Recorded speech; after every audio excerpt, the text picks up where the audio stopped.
das piores entre todos os países, né? E como é que é possível que aconteça isso num momento, agora menos positivo, mas, de qualquer forma, tão favorável da economia mundial? Agora, com o petróleo, deu uma balançada nisso. Mas mesmo antes disso. Você sabe, João, que eu acho que a característica marcante do Brasil é a qualidade do crescimento. Porque você tem hoje, em outros países, taxas de crescimento maiores que as nossas. Mas você tem também um nível de concentração de renda brutal. Não há, nesses países, um processo de crescimento similar ao nosso. Por quê? Vamos ver, olha, o Brasil, nos últimos, de 2003 para cá, nós tivemos 20 milhões de brasileiros que saíram das classes C, aliás, D e E, e foram para as classes médias. Isso significa acesso a emprego, a renda e a crédito.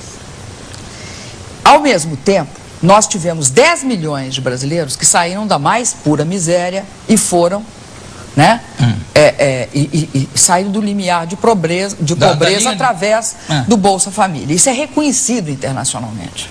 Você compara o Brasil, por exemplo, com alguns países vizinhos, e o que você vai ver? Você vai ver um crescimento que nós queremos que seja contínuo, sistemático, que não seja nem aquele crescimento que de repente você dá um pico e depois você tem a queda, mas que seja um crescimento sistemático e, sobretudo, que seja um crescimento que incorpore os milhões de brasileiros que estavam totalmente fora dos, vamos dizer, dos ganhos do crescimento até então.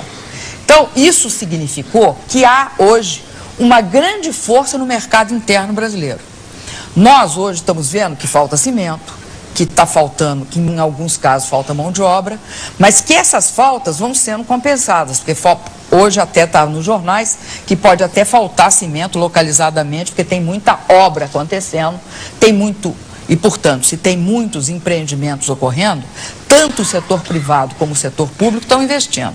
Então, é um crescimento econômico que tem uma característica completamente diferente dos demais. Você veja que nós chegamos a crescer a 14% no Brasil.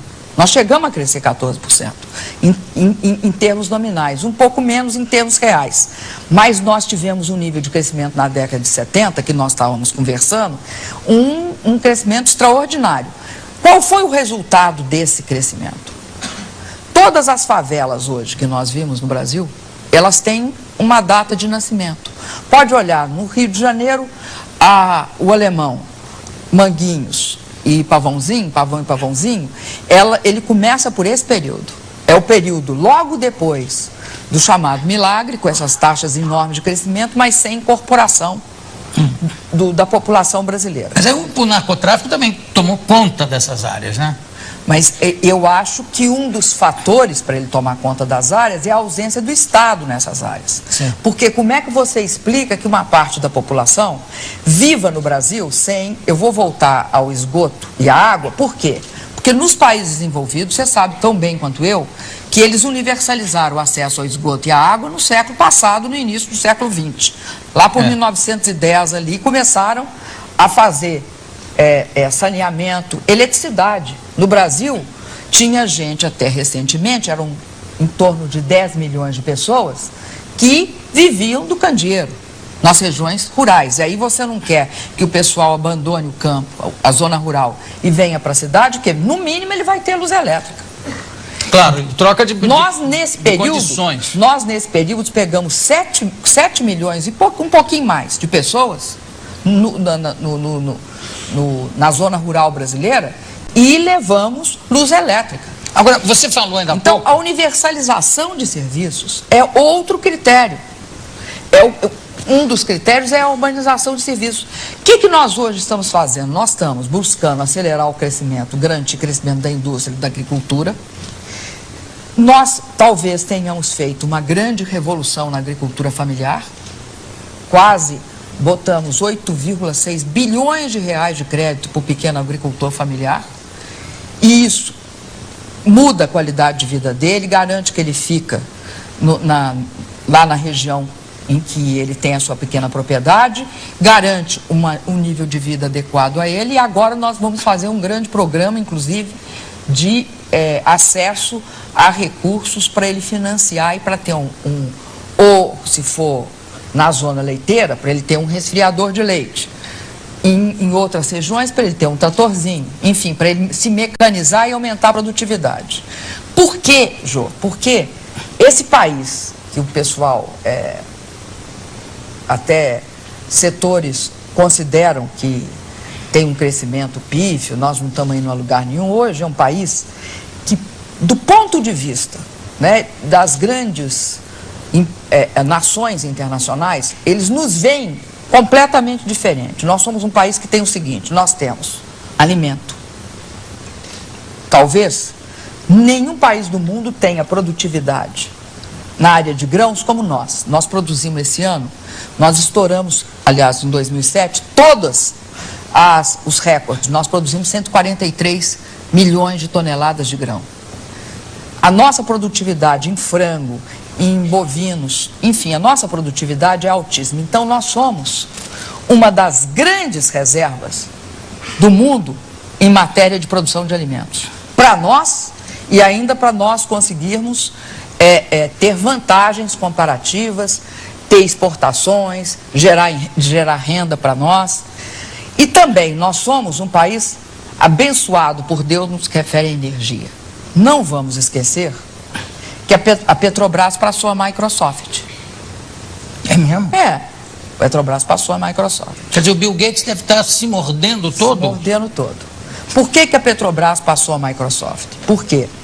Essa descoberta que a gente chama de pré-sal, o que é o pré-sal? No Brasil, o nosso petróleo não está em terra, ele está no mar, no nosso mar territorial. O mais difícil, né? Esse petróleo que está no mar territorial tem uma camada muito funda lá embaixo, que é uma camada de sal.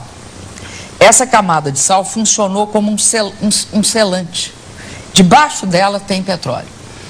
E foi esse o petróleo que a Petrobras descobriu. Para você ter uma ideia, é 6.000 metros abaixo da lâmina d'água. 6.000 metros. O que encarece o petróleo também, né? Quer dizer, se não tivesse tão alto... Mas a Petrobras, e aí é que a gente não pode deixar de ter autoestima, porque a Petrobras, que é um produto nosso, é uma empresa brasileira, foi gerada tecnologia brasileira, ela tem trabalhadores brasileiros, ela nunca importou, ela gerou todo o seu conhecimento aqui. Ela tem hoje, reconhecidamente, uma das melhores capacidades em termos tecnológicos de produção em águas profundas. Não tem quem empate conosco. Então, se nós levamos no primeiro poço quase um ano, no segundo nós levamos 6 meses, hoje nós estamos fazendo em 60 dias a exploração. O que você acumulou de conhecimento em todas as áreas, porque é um pouco isso também, né? O seu ministério é um pouco vamos dizer assim, da síndica do governo, tem que tomar conta de várias áreas, né? Agora eu queria perguntar, você falou aí em 10 milhões que saíram da linha da pobreza. Você diria que são 10 milhões que saíram da miséria e ingressaram na pobreza? Já que estavam abaixo dessa linha? Eles saíram da miséria e ingressaram na pobreza, mas na pobreza sem fome, João. Sim. Porque o que é o Bolsa Família? O Bolsa Família é um programa que ele é talvez um dos programas mais efetivos que algum país fez. Porque se você juntar o PAC e o Bolsa Família, você tem a estratégia do governo. Porque qual é ela? Se você tiver uma família que geralmente a mulher é chefe, é a chefe da família. Hoje tem muitas famílias, mais de 25% das famílias brasileiras, a mulher é a chefe de família. Um pouco como no nosso governo, seria isso? Que a ministra conhece, você tem um conhecimento sobre todas as áreas que realmente me impressionou. Porque... O meu presidente tem um conhecimento maior, viu, João? Não, eu acredito. Mas voltando, no Bolsa Família, o que nós fizemos? Nós escolhemos a mulher e para ela nós demos o cartão. É um cartão que ela